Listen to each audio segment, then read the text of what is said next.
So Xbox just responded to fans and gamers and just everybody who was concerned about what was happening with their recent moves.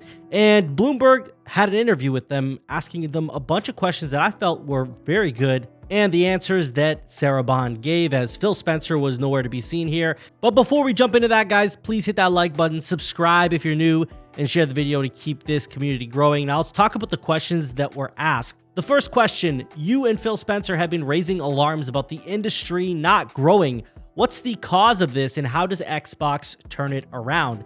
Sarah says the last year or so the industry is flat, and then says we had groundbreaking games and still growth did not follow. She claims this is due to the needing to reach new players and the accessibility of video games. This is all while cost of development is high. She mentions Xbox helping the industry up and ability to be there for the transition. And honestly, this answer is not great. I mean, it's not wrong completely, but it's not great.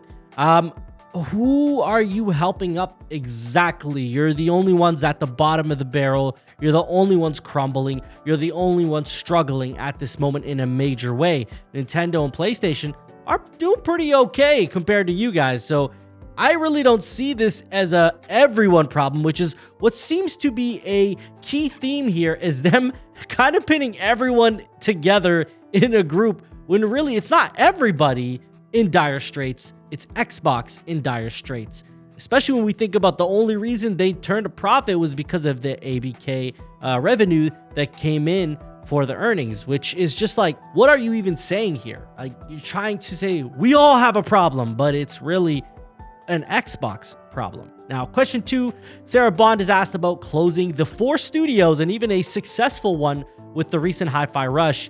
And they are asked, how should gamers understand this move in terms of Microsoft's commitment to exclusive games?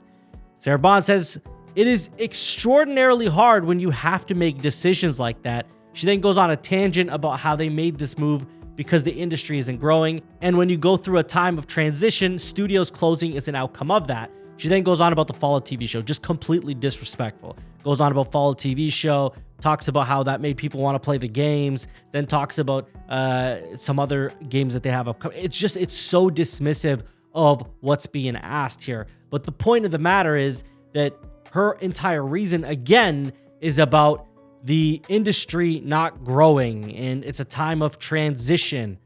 You're going to notice that's a theme here. Question number 3, gamers were upset about the closing of Tango, a studio that produced a game that had high praise and won awards. Shouldn't this secure the future of a studio? And I really, really like this question. And Sarah gave a non-answer, stating that many factors are looked at and success is unique for each studio. Their decision was essentially for the betterment of Xbox and delivering on their promise.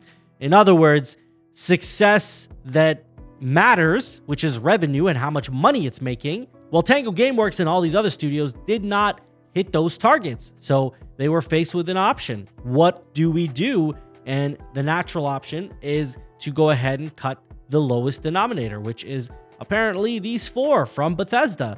And they are basically saying that they had to do this so they could deliver on their promise, in quotes, which is making Game Pass day and date a thing and all this other stuff. It's a common theme. We want to, transition during this hard time, keep on delivering on our promise, and the industry is down. It's a common theme that you're going to notice with this. Now, question number 4, how has launching exclusives on PS5 and Nintendo Switch been doing? Sarah states it is too early to say, then goes on to talk about how they have been launching games on other platforms for a long time. The games she then names are from Bethesda and ABK, which are all multi-platform, especially prior to the acquisition. And then she mentions Minecraft, another game previously on other platforms prior to its acquisition by Microsoft. Like, what are we doing here? This to me is the craziest thing. Like, if you're going to make a point and try to ease concerns about you guys going third party, you don't name Bethesda and ABK as like, hey, but we launched these games on other platforms. And yeah, of course, because they were multi-platform publishers at the time. So obviously you did that. But what have you published recently? And of course, those games had contractual obligations. But she's trying to diminish the fact that they put 4 games, exclusive games at that, on PS5, which you cannot diminish that because it is a big deal. They are going in a different direction, and that is quite clear, as she goes on to also state that day-and-day Game Pass will happen across the entire slate. So she doubles down on this, saying that yes, day-and-day Game Pass still happening, and it's across the entire slate, because she's then asked about Activision as well, and she says across the entire slate. Keep in mind that Microsoft is known to lie a lot, so it's hard to take them at face value here, but apparently, yeah, day-and-day Game Pass still a thing across all their games.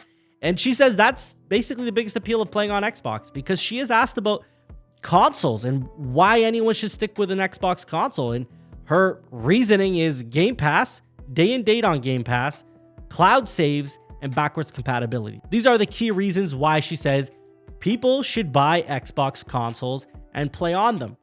But Sarah, your sales are down. People are not moved by this incentive.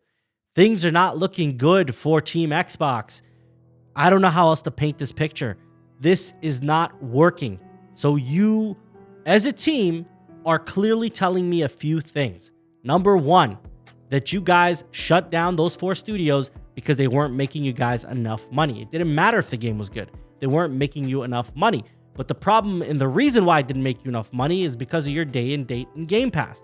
And on top of that, you're also telling me that that is not something that's going to go away. You did say case-by-case basis per game, but it's quite clear that this is very much about reaching more audiences, as you keep stating that.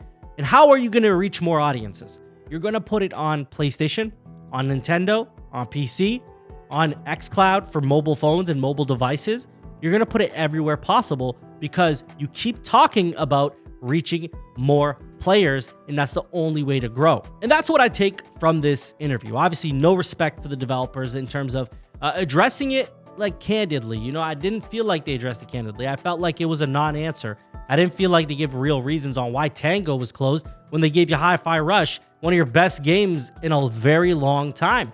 And that to me is unfair. Not to the fans, not to the developers, not to Tango Studio for sure. It does not instill confidence in what Xbox is doing, at least not for me. And as far as this day-and-date Game Pass goes, it's hard to believe you guys when you have continued to lie and not deliver on your promises. You keep talking about being able to deliver on your promises. When have you delivered on your promises? When? You guys have closed more studios than you've released games this generation. You guys have shown that we should have no confidence in you because every game that you've released has somehow had a problem, whatever the problem may be. Starfield, not having 60 FPS. Redfall, being terrible. And now apparently Hi-Fi Rush, although critically acclaimed, was still not good enough to keep the studio around. It's just all in all, just terrible. That's not even all the games that they've released that have had issues. We're not even going to talk about Halo Infinite, which was just in itself a disaster. It's just so disappointing when you look at Team Xbox and what they're doing and how they have not delivered and how they have not kept their promises. And yet they continue to talk about doing these things so they can keep their promises. What promises? What promises have you guys kept? You haven't kept any promises. You've let down your fan base. You've let down your developers. You've let down the industry, and you want to talk about lifting up the industry? You're not lifting up the industry. You're tearing it down with your major acquisitions that now you've closed half of Bethesda. You make no sense. It's just crazy to me that this is even a topic of discussion and that anybody would entertain these answers. These answers are terrible. They're non-answers. They're not actually getting to the meat of it and why you guys are doing what you're doing. The answer is simple, at least in my mind, is that you guys bit off way more than you can chew. You thought you knew what you were doing, and it's all backfiring, crumbling, and you don't know how to save the boat. The boat is sinking. And the only way that you're going to save this sinking boat, and it's quite clear, is to go complete third party. And you can make your hardware, but your hardware is going to fail. You've given no incentive, real incentive, to buy an Xbox. And your fans know that. Your hardcore, diehard fans. The ones that bleed green, as they say, right? Very disappointing interview, very disappointing answers, amazing questions, terrible answers, and absolutely disrespectful to their staff and to their the previous staff or ex-staff. Terrible. I can't believe that this interview was what it was. Let me know in the comments what you guys think about all this. If you enjoyed the video, hit the like button. If you did not enjoy the video, hit the dislike button. Subscribe if you're new, and share the video to keep this community growing. I thank you all for watching. Take care.